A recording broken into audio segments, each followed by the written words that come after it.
new contracts are about to form. This full moon is bringing down awareness for new commitments to be written, to new commitments to be walked. Radical choices are felt.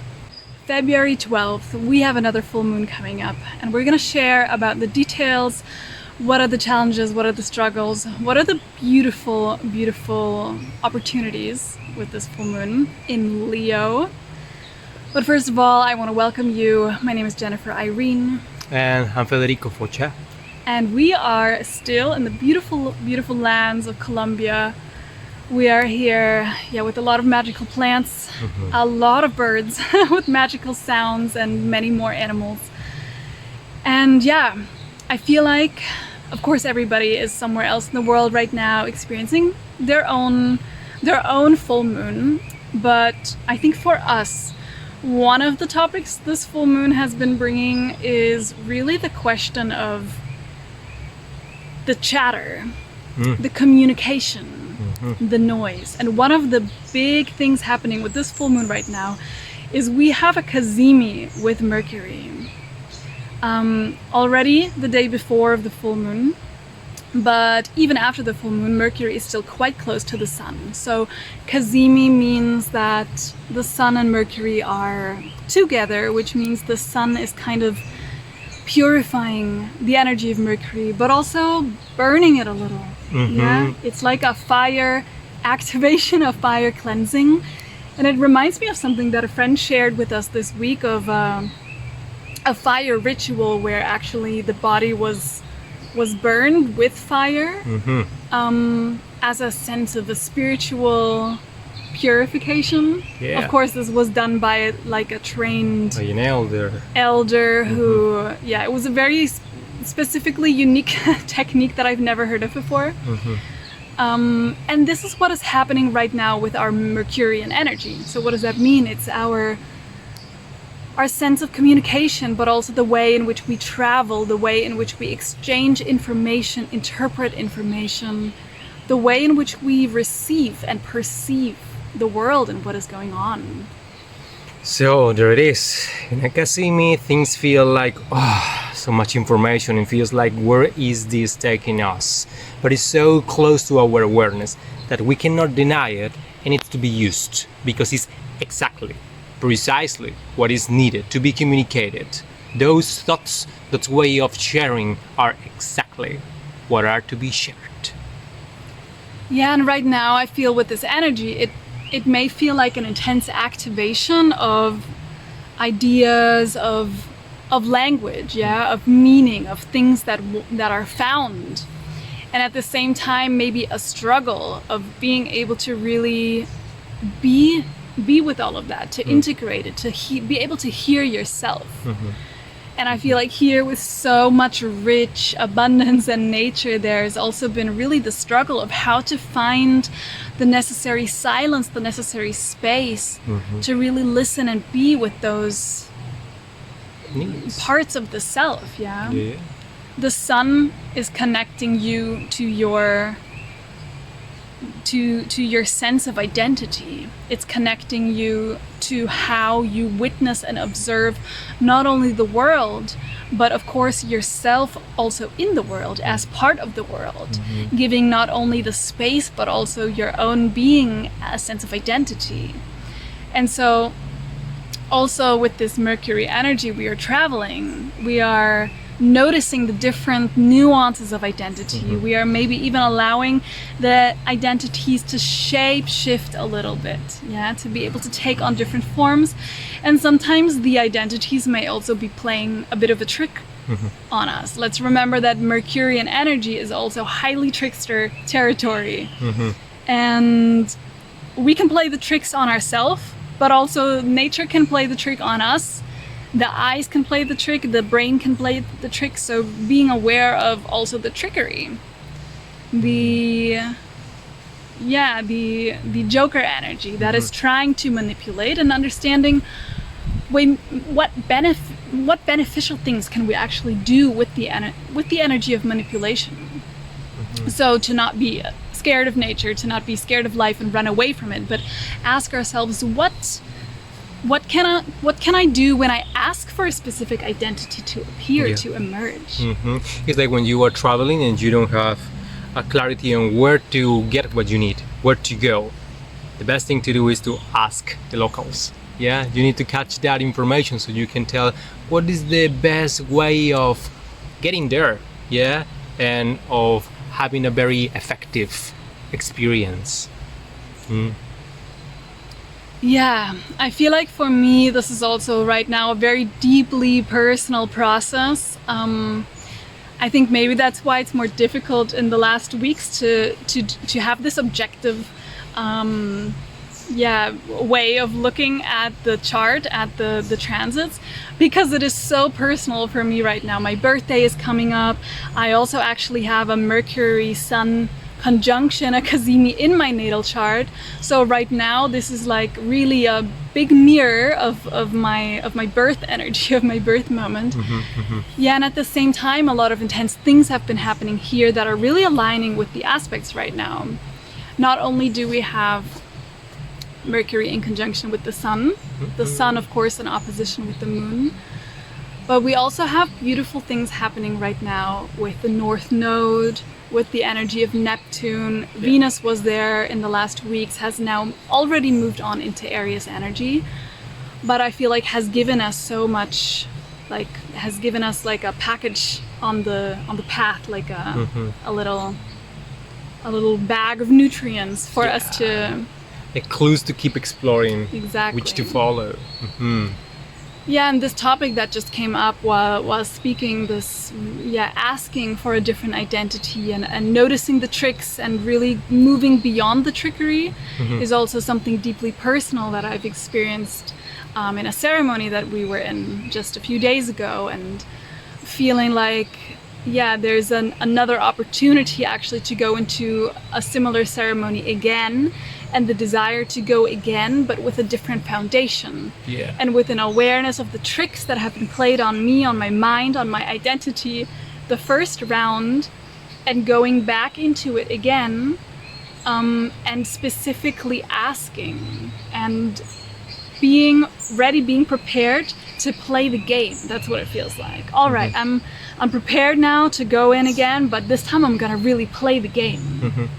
And I think that's the energy that right now can be something very empowering, inspiring, and uplifting. That, okay, I'm playing the game, but also I'm gonna be one of the people who are gonna demand that the rules be changed, that I'm gonna demand that the direction takes a path that is coherent for myself, for my own identity.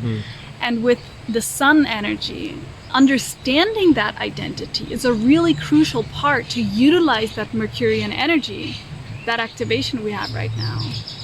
And of course with the North Node in Pisces, Neptune in Pisces, this is exactly the topic. Understanding when we have that new awareness, and we can understand how those manipulations, the tricks, the illusions come to be.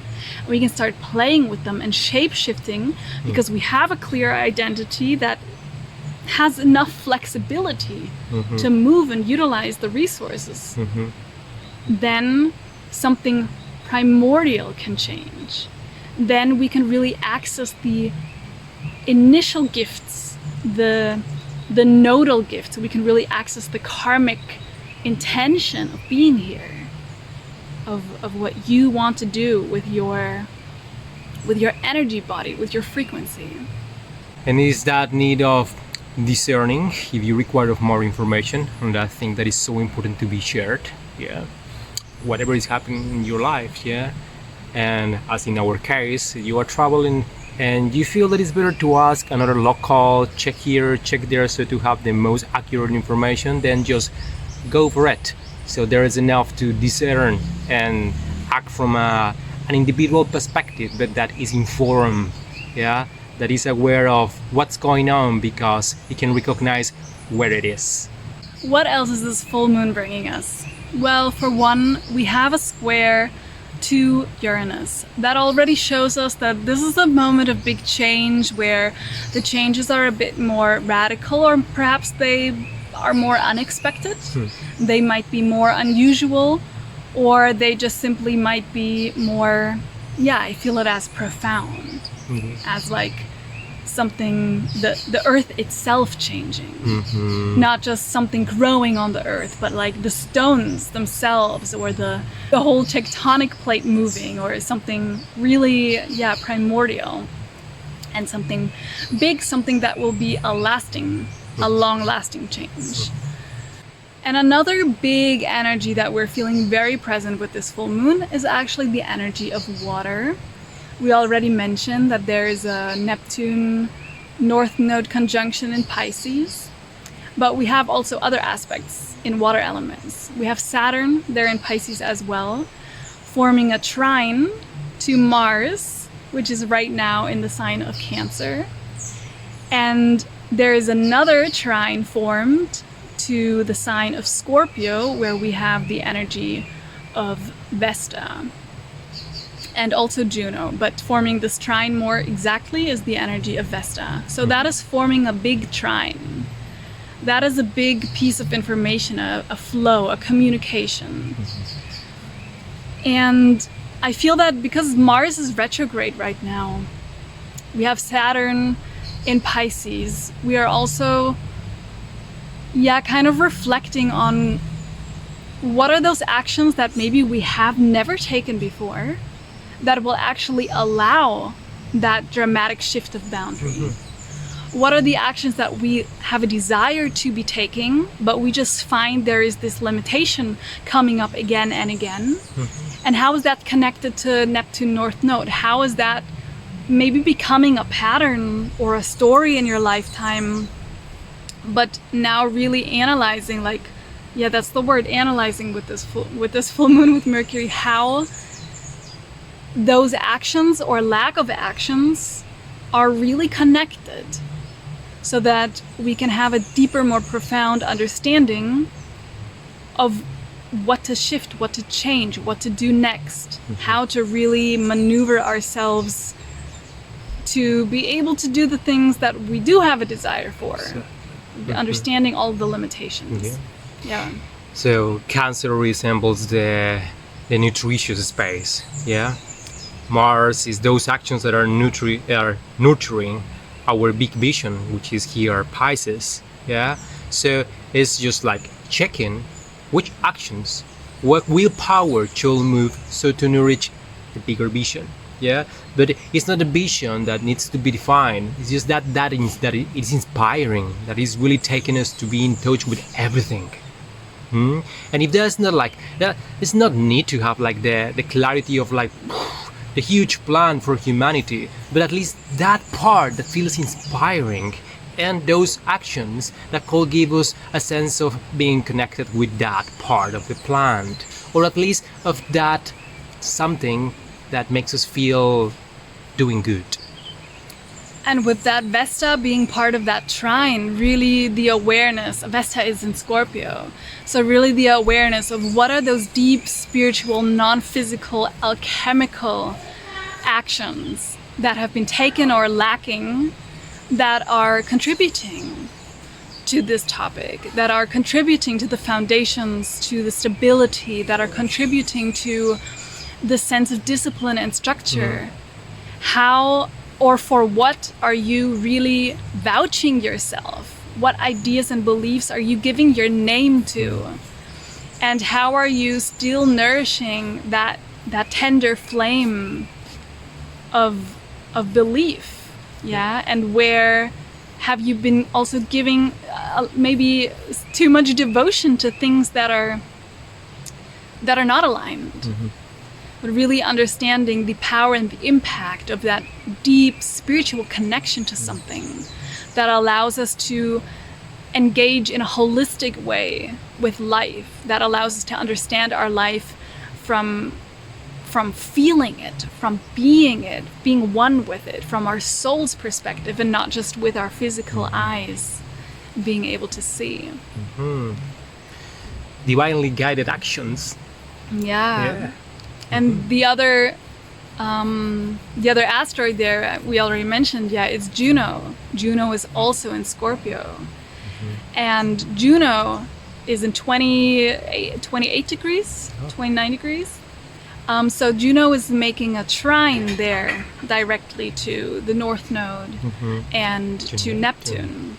And Juno is the one who takes care of agreements that keep things together to be respected. Yeah? Yeah, Juno is like a very highly independent energy actually, but somehow mythologically Juno has been shaped more and more to be part of a relationship. So with Juno really sacrificing and giving up some of that independence to become part of a relational dynamic, Juno is therefore thoroughly demanding the respect within that relation to be upheld, and thoroughly demanding that the consequences for breaking a certain contract, for steering too far away from that respect, that those consequences are in place. And when no one else is taking care of those consequences, Juno's energy really goes itself to demand that the justice is there. So it's a very radical energy, also connected with the overall awareness of the laws of life, of the rules of creation, of the order and the harmony. So it's not just about seeking revenge, but it's really about being aware of the delicate order of the cosmos. And of the grave consequences that the misorder entails. Indeed. And we can see that on what's going on today, these days in the world, on a global level. There's a big topic with contracts right now in the world globally. Geographically, politically, we see this huge trembling between huge nations that feel that agreements that have been reached decades ago suddenly are being changed. Most probably that the United States is just changing agreements that have been there for decades and keeping things together, and that's bringing other nations to ask themselves what's to be done. Do we need to move ahead without these partnerships? Do we need to create new agreements?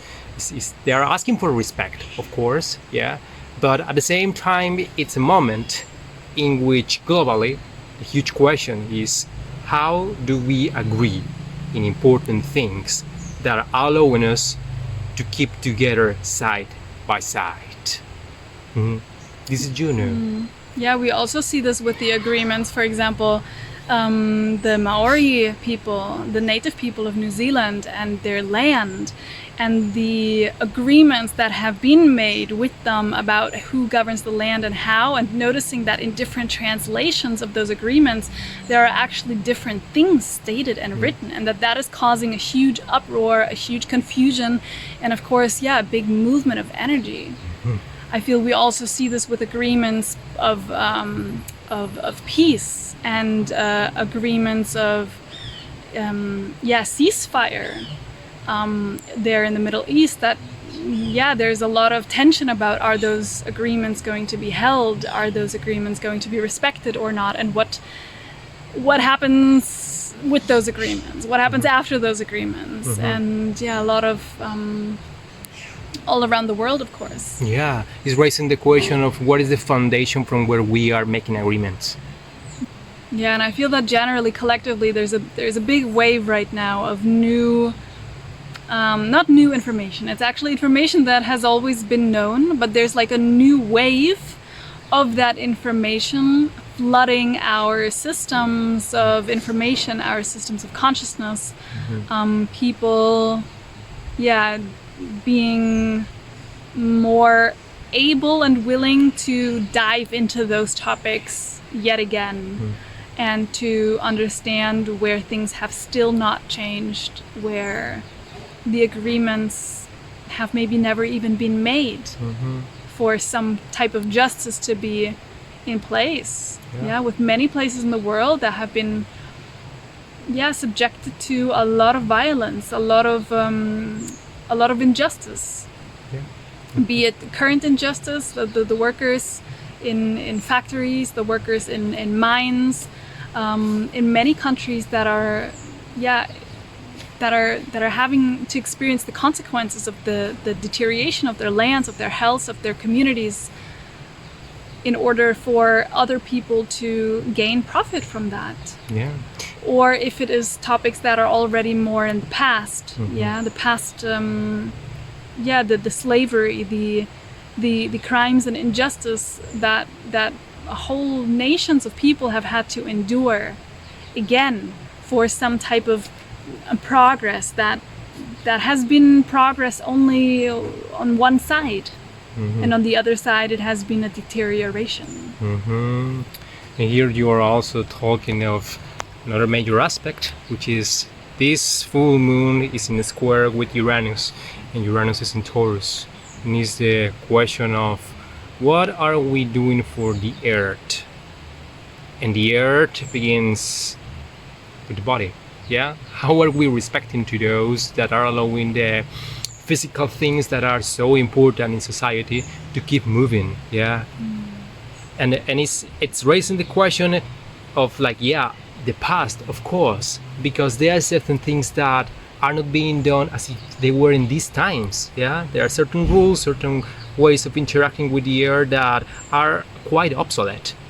Yeah, and there are certain traditions that are not that obsolete, and they require of that rising of the awareness on how to use those technologies for workers, for the earth takers, to be really included. So we had a small interruption because there is a lot of wild critters here, and sometimes there's things crawling over you, sometimes you get bitten. This is the experience of nature. And I think that brings us also to the last majorly important aspect with this full moon, which is Chiron. Yet again. Chiron is ever present and has been really present for me this last year. I think for many of us with these powerful eclipses conjunct Chiron. But right now with this full moon, we have Chiron still in Aries in 19 degrees, which means that Chiron is in almost a trine with the moon, meaning it's sextiling the sun.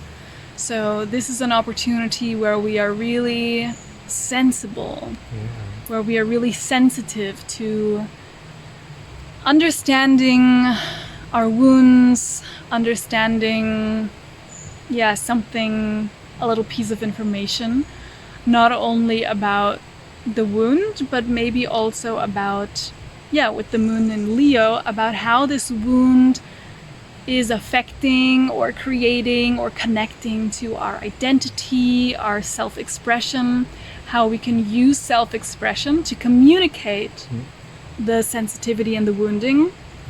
And just maybe reaching that next level of fertility, where we are able to take over the stage again, understanding what may be soothing for us.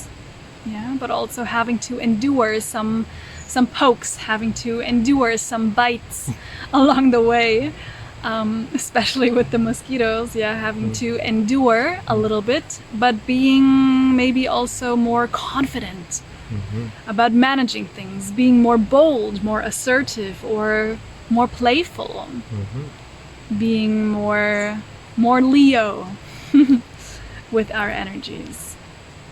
Do you feel the same? I agree. Yeah, and with Leo it's about like not giving everything. Like measuring. Because the sun is always there, which is Leo. But it also is coming in cycles. It's not shining all the time in the same place. Or at least not from the Earth perspective. Of course, there are many more aspects the cosmos has to offer, with many different asteroids and dwarf planets and fixed stars, but I think for now this is already quite a lot of information. And as always, it's good to interpret, it's good to understand, especially with this full moon, analyzing with our brain, with our consciousness, but also always simply feeling, simply noticing, simply being in trust that things are continuing to flow, continuing to unfold, that you can find the purpose in what is happening. And if you want some guidance, some support on noticing, on finding the purpose, you can ask us. We both offer sessions. You can have a session with Federico or with myself using astrology.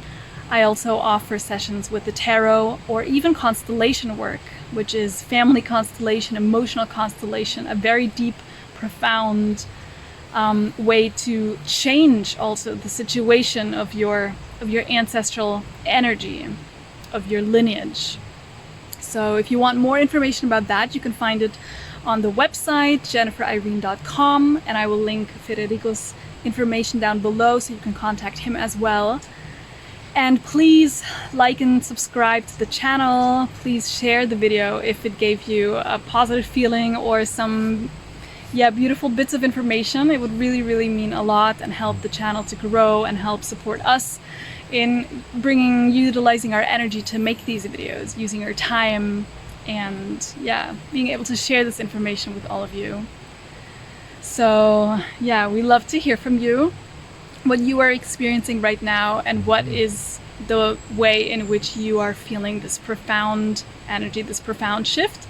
And are there any contracts in your life that are feeling a time for renewal right now? How are you going to renew those? Maybe it will inspire someone else to read, so please feel free to share. And with that, thank you so much for listening. We will see you in the next video. As you know, we have a new moon coming in 2 weeks, and we flow with the cycles of life. So until then, lots of love from us, from here, from this land, from this space, from this point of the universe. And until next time. Ciao. Goodbye.